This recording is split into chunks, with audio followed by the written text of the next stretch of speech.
Hey everybody, thanks for tuning in to the Miscellaneous Film Festival podcast. Just wanted to let you all know up front, we get into some dark topics in this one, specifically Nazi war crimes, so if that's something you'd rather not listen to right now, I completely understand, and I hope you'll go check out one of our other episodes. And now, on with the show.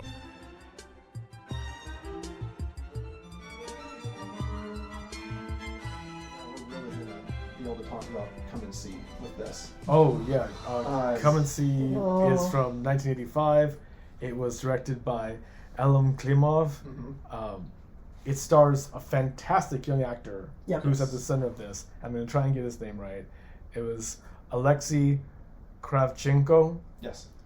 A one-sentence synopsis of the movie, which is almost 2.5 hours long and really cannot be summarized. You take in so much, but basically, it is in 1943, a Belarusian boy is conscripted by resistance forces and faces hardship and horror during the Nazi occupation of Belarus. I think this was the one you warned me about. This was the one I warned you about, and I did not rewatch it. One watching is enough for me for this one. It's seared into my memory. The whole movie takes place over, 2 days? It's not very long. I think it's supposedly like a couple weeks. Okay. But the editing blurs it, which I think is actually very effective. Part of the point too, and I remember there's a shot near the end where they show the boy looking like he's aged a decade. Right? Yeah. He looks like he's a little old man at the end. Oh yeah. And that's half of that. Again, like Inquisitor in Silence, half of that is that boy's fantastic performance to contort his face with emotion. Yeah. And be transfixed by it. You talked about how long is a time period of the story. Yeah. I really kind of felt like I didn't manage to watch it all in one setting because I had to stop and take things in. But it felt like it was almost a oneer. It almost felt like it was a one shot. It does. Yeah. It obviously was not. Right. Yeah. There's so much about this movie. I think the first thing to note is, I'll agree with you. When people talk about great child performances, this is number one, no doubt. I love Haley Joel Osment. I have a soft spot for Edward Furlong in Terminator 2, and there's others too. But Kravchenko is absolutely amazing. He's acting at a peak that is beyond most adult actors, in my opinion. Oh yeah. And they looked at hypnotizing him because they were worried about. They were worried about him. Yeah. And he's just like, I'm just gonna act it out. Yep. Come and See. You can see it as a coming-of-age story, confronting the horrors of the world, right? Because there's this kind of Garden of Eden moment where he's with the young girl, and it's even filmed really surrealistically. Yeah. And as it goes forward, it becomes more real in every sense of that word. Big capital R real. Oh my goodness. And for the listeners, it's not particularly a bloody movie.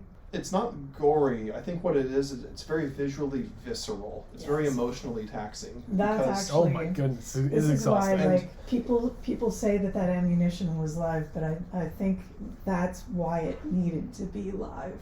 Probably because there's a way that I agree that it is live ammo. Bullets look like they're real on screen, which you never see. Because they used tracer rounds, so you could see the red flashes. You can see it, and they on top of that they're using proper uniforms. Yes. They're doing things that were actually done.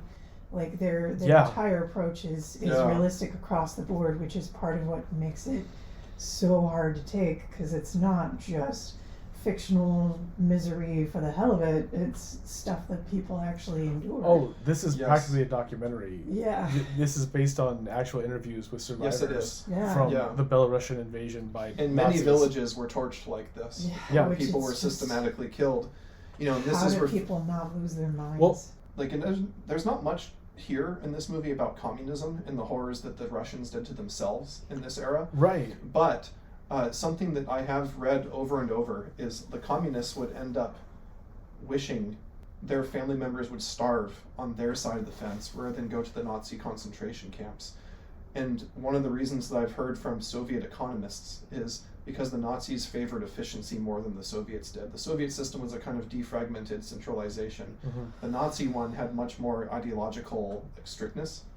So in that way, there's a precision to the annihilation of life. Whereas in communism, it's kind of this soupy mess. that happened. I think that's part of what makes it so hard to watch toward the end. It's just... And towards the end, there's a cinematic moment where the bad guy tells you exactly what his motivation was the whole time. And it's great. You don't have the right to exist, is what he says. Because you're an infection. We don't want the idea of you or your genetics. Right. Yeah.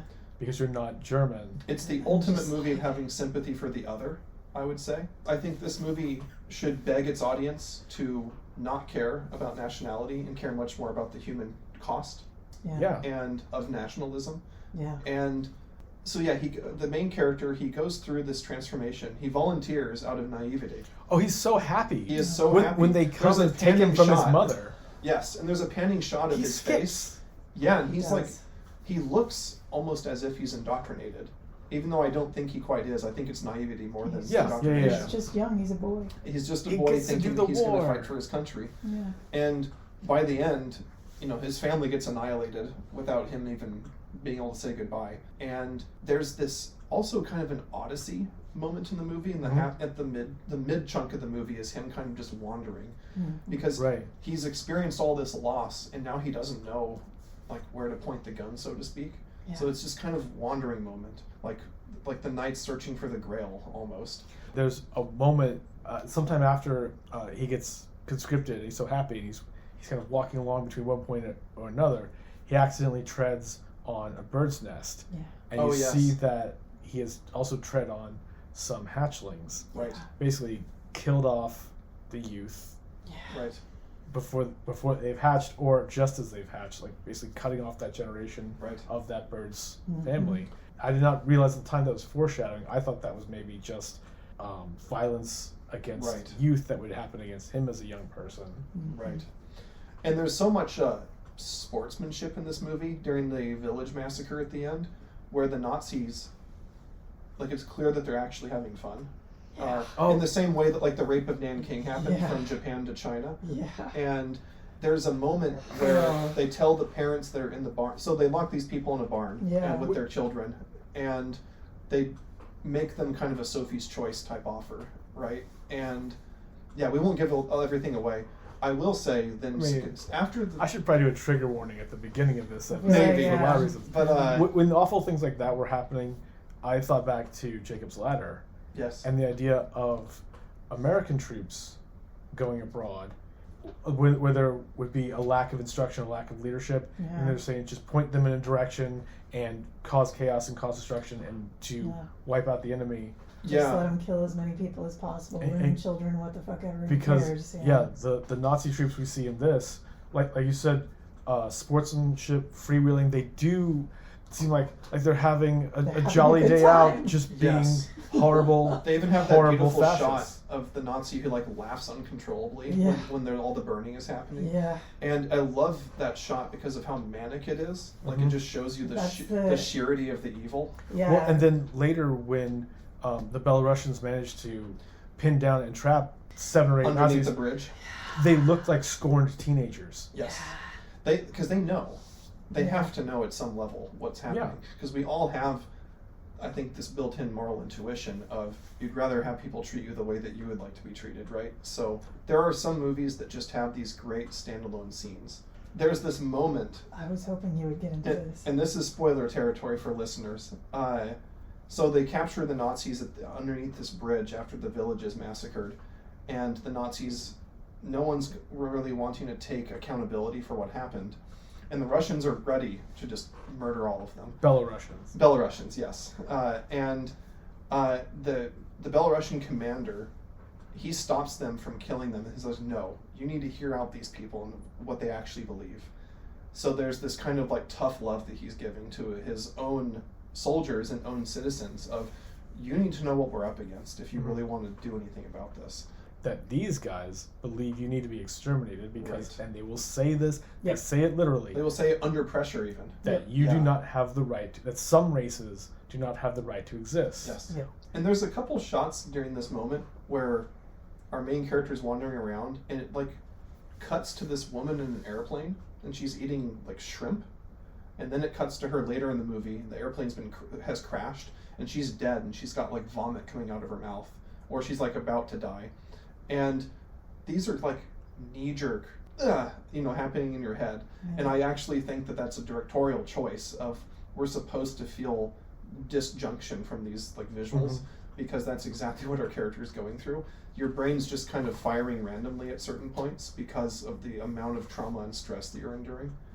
Now, at the very end though, this movie has my absolute favorite sequence ever, which is the backwards footage moment.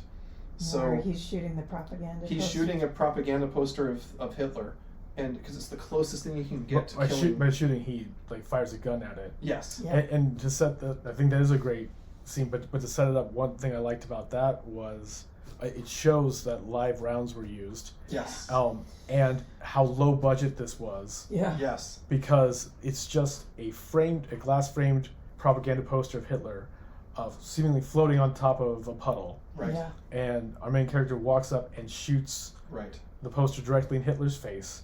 And it's funny that because now there's a hole in the frame and everything, that's where the water leaks up. Yes. And it kind of erases Hitler, Right. but the frame is still there, and it's perfect. That the hole was right there. It's that the transference idea too, because they just killed the Nazis, so the bullets are now being traded back and forth, and Right. and then it does that beautiful rewinding the camera. Yeah, there's seeming to undo everything. There's actual black and white footage. It's all done in rewind, reverse footage, and there's like Wagner and Mozart being played over it, and then eventually jazz.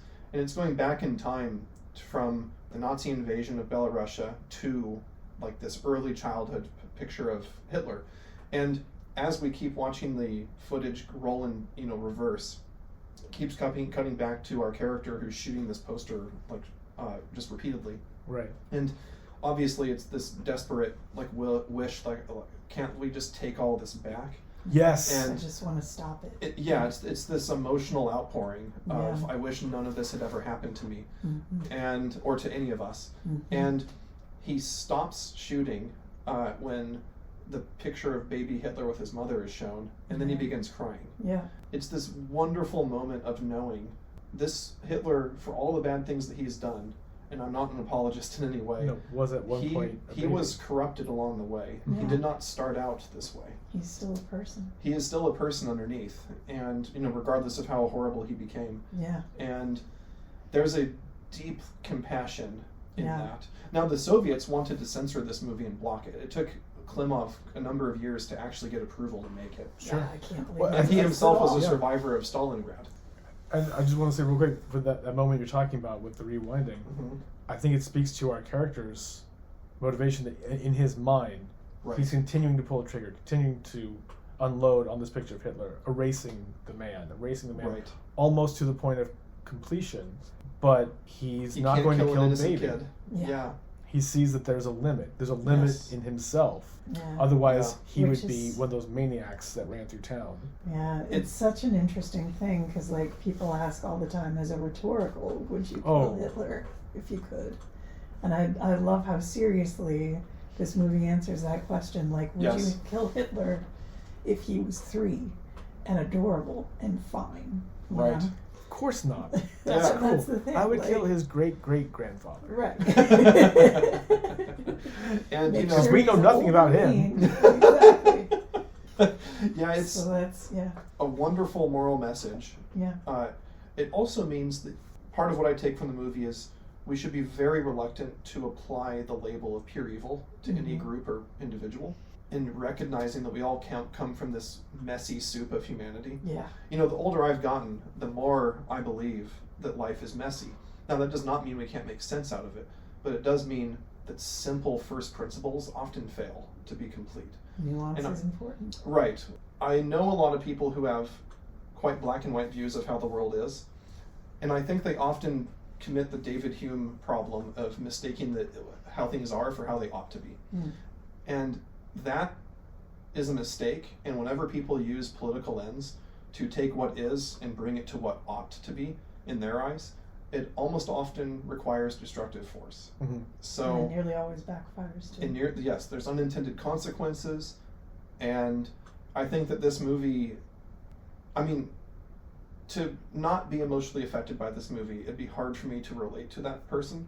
I do believe though that this movie's there is a beautiful message, which is, yeah, we should resist labels of pure evil, because that's exactly what the Nazis did to us. Yes. Right? Like, they label them as degenerate, that it's evil for humanity to continue Yes. with this particular population left alive. Yeah, it's an aspect that I think we've always left out of our conversations about Hitler. He is the epitome of evil. He's a complete monster. Right. We forget the humanity that got him there. And it's easy to do that in a video game, where you just need mindless bots to kill. Yeah. Right? But like, we have to remember that he's also a person. I think that Come and See, though, it leaves us with a great message after all the horror. And I do think that the way it gets there is you don't get to true spiritual enlightenment until you touch hell. And if you want, you don't literally need to believe that. It could just be like you encountering the dark side of your own self. But you can't have moral knowledge until you've been like pulled down to the bottom, in my opinion. Come and See allows us to experience the most incredible, in both senses of that word, like cinematic tragedy without actually having to live through it yourself. Yeah. And I think that's the true power of art is you get to experience things without actually experiencing them. And the way that art can do that, it's phenomenal. Everyone should attempt to Come and See. I understand if not everyone can do it.